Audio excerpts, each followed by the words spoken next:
act of vengeance or restitution for the injustice perpetrated against the innocent.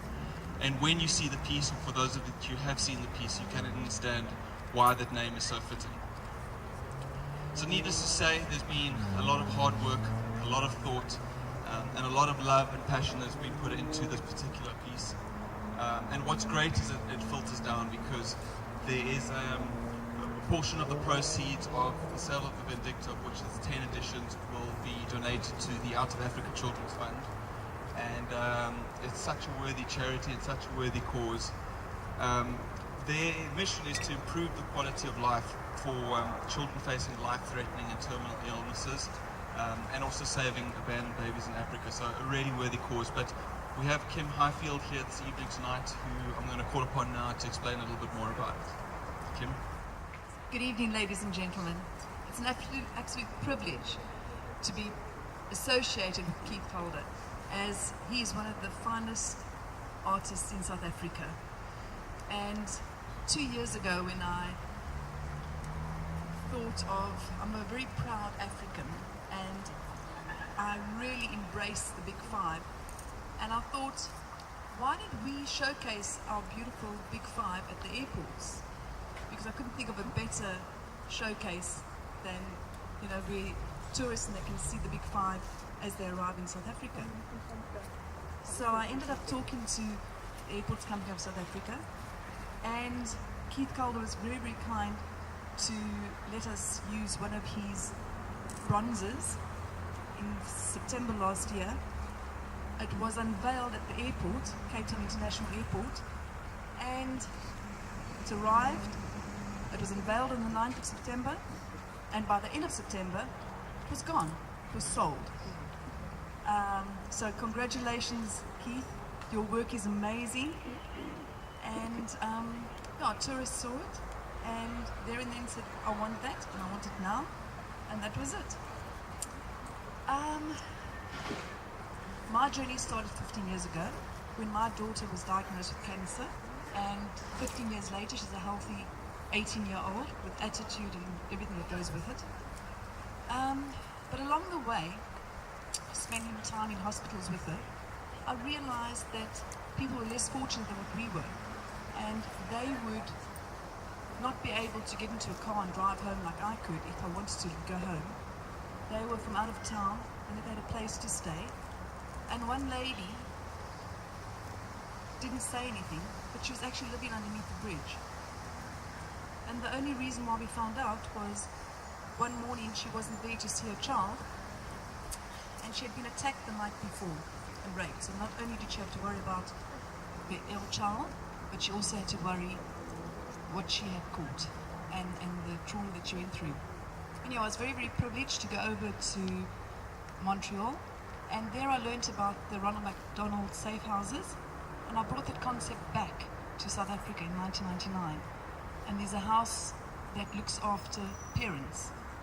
And then 4 months ago, I managed to get and to rent a house from the government, and that looks after terminally ill children, because there is no hospice for terminally ill children in South Africa. So this is the first one. And 3 weeks ago we unveiled a children's centre, and that will be looking after children that are from out of town and come to have treatment in Cape Town. And then at least their parents come with them, and they can look after them and take them to and fro to the hospitals. And once they've had their operation, they can come back to the centre, recuperate before they go home. And that's what we do.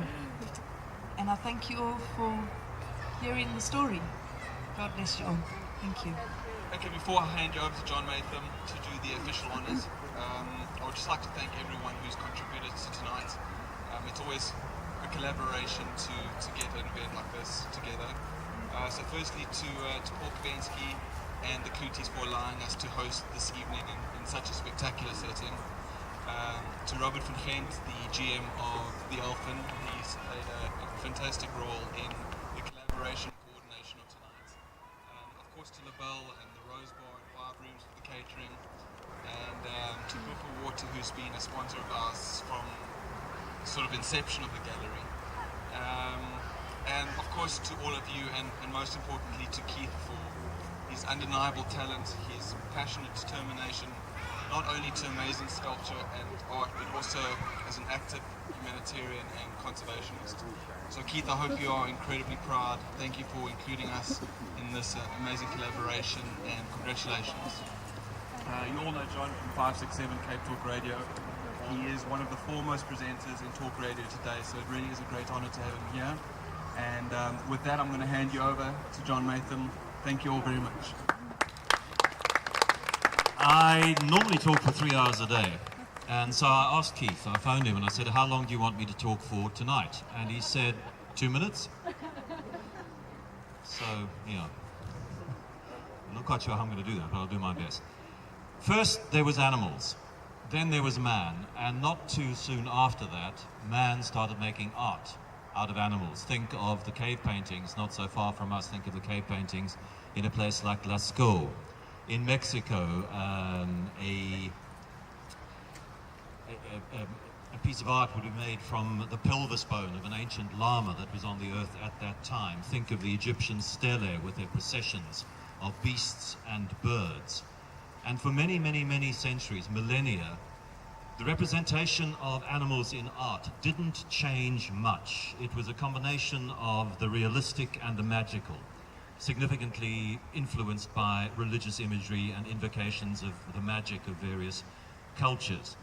But it was about, I suppose, 50 or 60 years ago that the representation of animals in art began to change, and change significantly, along with so much else that was changing in the 60s.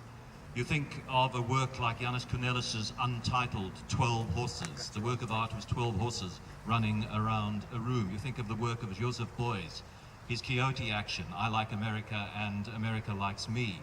He hated what America was doing in Vietnam, and he flew to America. He never set foot in America because he arrived and he was wrapped in felt and he was transported to an exhibition space and he was put into a cage with coyotes, where he lived with those coyotes for 3 days, and every day a Wall Street Journal would be put into the cage and the coyotes would piss on it, and that was comment about America, about capitalism, about animals. And he grew into this incredible relationship with these 3 coyotes. You think of Damien Hirst's preservation of animal fetuses. So the way that we look at animals in art has changed, and the way we think about animals in science and in ethics and in morality is changing as well.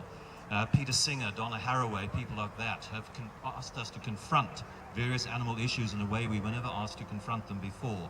Jacques Derrida, all sorts of people like that have academically asked us to reassess the place of the animal in our lives. There is a new academic study, it's in the humanities, it's called Animal-Human Studies, and in literature and in semiotics, in sociology, in geography. They look at the way the animal has been used in the study of that discipline over the centuries to come up with fresh ways which are better for the animal, of thinking about them. And that's, I think, all very wonderful. It's though in the ivory tower, because in the real world, animals continue by and large to be treated very badly indeed. Animals that feed us and help clothe us are often kept under appalling conditions, and animals in the wild are slaughtered for profit and for human vanity, for fur coats and leopard skin rugs, and horned trophies on walls, and rhino horn aphrodisiacs, and dagger handles, and ivory accoutrements of all shapes and sizes. Adrian Mitchell, the English poet, once wrote, "The vilest furniture in the land is the elephant's foot hat stand." And this is the milieu that informs the work of Keith Calder. It is a love of nature and the wild that drove him to his first major calling, game ranging. And it is that same calling that infuses his exquisite work as a sculptor. The work that you're about to see is extraordinary. It's a significant stylistic shift from much of his previous work, but it is a work of extreme power and raw energy. The subject is the leopard, Panthera pardus, but the symbolism and the thematic strength apply equally to all of our planet's threatened animals. And they are many, and the threats are scary. I was reading on a wildlife website today. I spend a lot of time traveling to Central and West Africa. and I was reading about a find of 200 slaughtered elephants in a national park in the Cameroon. And right next door to that, as part of a trans-frontier park, is a place called the Zanga-Zanga National Reserve. It's in the Central African Republic. It's one of the most difficult places on earth to get to. But when you get there, it is absolute paradise. You walk into the Zanga Bai early in the morning. It's an open clearing in the rainforest. And throughout the day, up to 250 forest elephant ghost silently into it and go about their business. They're joined by bongo, they're joined by forest buffalo, they're joined by giant forest hog, they're joined by 150 species of birds, they're joined by African grey parrots making their short-wave radio squawks in the sky above you. And there is a woman called Andrea Takalo who has been working with those elephants for 17 years. 11 months of the year she lives there. The other month she goes back to the United States of America. And every single day of those 11 months, she walks the 5 kilometers to the Bai and observes the elephants and makes notes about them. And she said to me last time I was there that in 10 years' time, there are going to be none of those elephants left. They're all going to be dead. They'll all be poached, every single one of them. And she says, I will throw myself in the path of the bullet that kills the last elephant. Only that way will I leave them. And that's the passion that informs Keith's work as well. Throughout his career, he's focused our attention on the wild glories that are around us. His work has said, look how beautiful is the kudu. Look how graceful is the heron. Look how magnificent is the dignity of the elephant. Look after them, or they will disappear. And all that will be left is this sculpture, that painting, that wire structure. And we're not listening. And that is why this latest work adds anger and threat to the equation. Enough of the words. Great art makes one want to stop talking in favor of thinking and feeling. The best response is subliminal. Ladies and gentlemen, I give you VINDICTA.